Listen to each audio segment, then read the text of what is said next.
Joining me now to take a closer look at the president's first year in the White House is Republican Senator Roger Marshall. Senator, thank you so much for joining us. The president's been in office just shy of 1 year, but the poll numbers and the people you talk to on the street, I can't point to a single thing that people are excited about Joe Biden and what he's doing.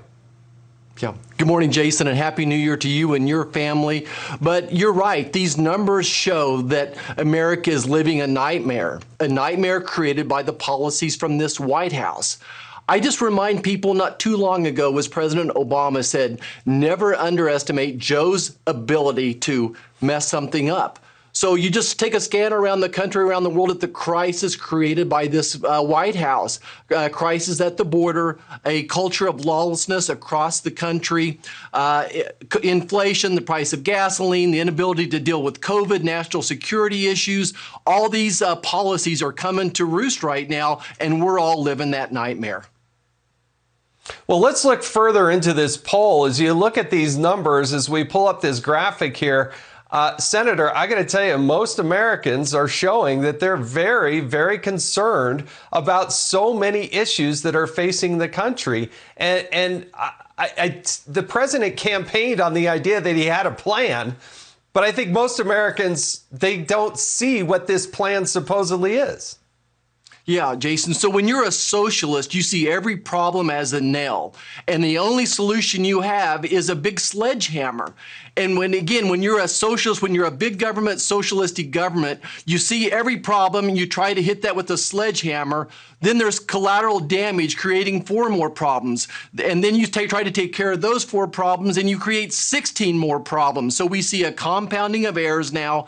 And when you look at these issues, you can't look at them in little silos. There's always overlap. So whether it's COVID, how their mandates impacting the military, how it's impacting your healthcare workers, how it's impacting national security. So we're seeing a compounding of errors right now by this administration. Right at the top of that list, Senator, is inflation. What should the Senate be doing to tackle inflation? What is the president supposedly going to do to fight inflation? What are the people in your good state of Kansas telling you about the reality of inflation in your state? Yeah, well, it is actually the biggest issues in Kansas right now are inflation and the mandate. That's the biggest impact, right? And again, the challenges overlap with each other. So number one, we need to get people back to work. We've created artificial supply chain disruption by telling people we're going to pay you more to stay at home than to go back to work. At one point in time, the federal government was paying a family of 4 $108,000 a year to not work. Can you imagine? So we need to get people back to work, and then we need to go back to President Trump's energy policies. The price of gasoline, the cost of your utilities are up significantly over the past year, and all those are results of this president's policies. So those would be 2 simple solutions. Let's get back to energy independence. Let's turn American innovation loose again.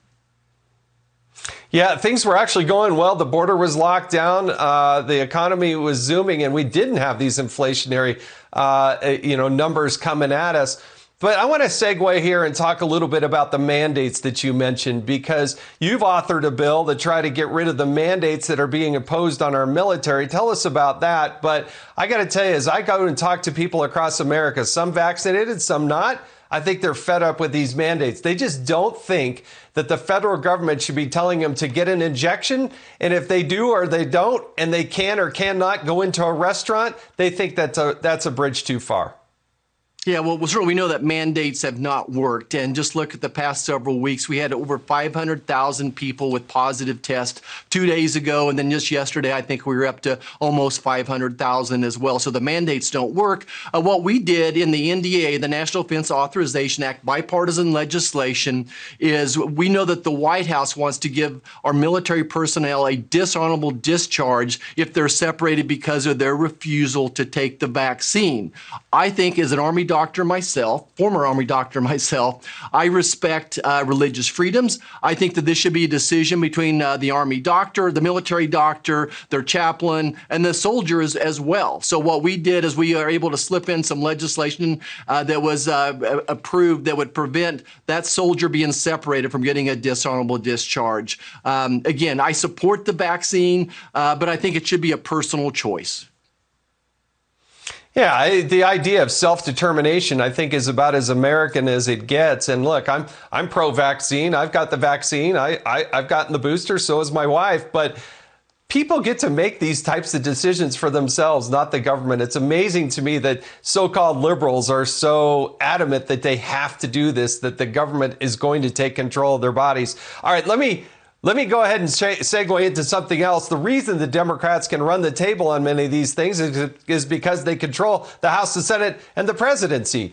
But there are a number of retiring senators out there, most of which are Republicans. If we pull up the graphic here, we've got a number of people that are retiring. Only Senator Leahy on the Democratic side of the aisle. What's the strategy in the Senate to actually wrangle back control and give that gavel back to Mitch McConnell?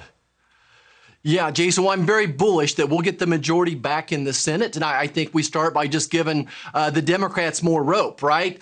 Just America is looking at their policies. So I'm very, very optimistic. And I'm optimistic at the polls I'm seeing. You look at generic ballots right now, and what we're seeing is in purple states is people have shifted over in these generic ballots to supporting Republicans for the first time in my career.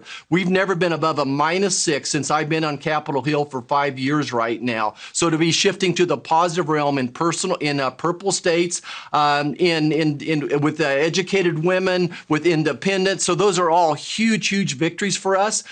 In those retirement seats you've got up there, I think that we can jot down Missouri as a victory, Alabama as a victory. I think we're going to be okay in North Carolina. I think we're really solid in Ohio. We've got some work to do in Pennsylvania, but we're going to go on the offense. Rick Scott is doing a heck of a job running the NRSC, the National Republican Senate Committee. He has a strategy reaching out to those independent voters, to Hispanic voters, reaching out, growing the party. The Democrat Party has left traditional Republicans and as well as the Democrats. So I think that we have a great opportunity here to pick up seats in Arizona as well as Georgia, and there'll be a couple jokers that we'll pull out of the hand as well. Oh, I can name some jokers on the list that should be defeated. That's for sure, Senator.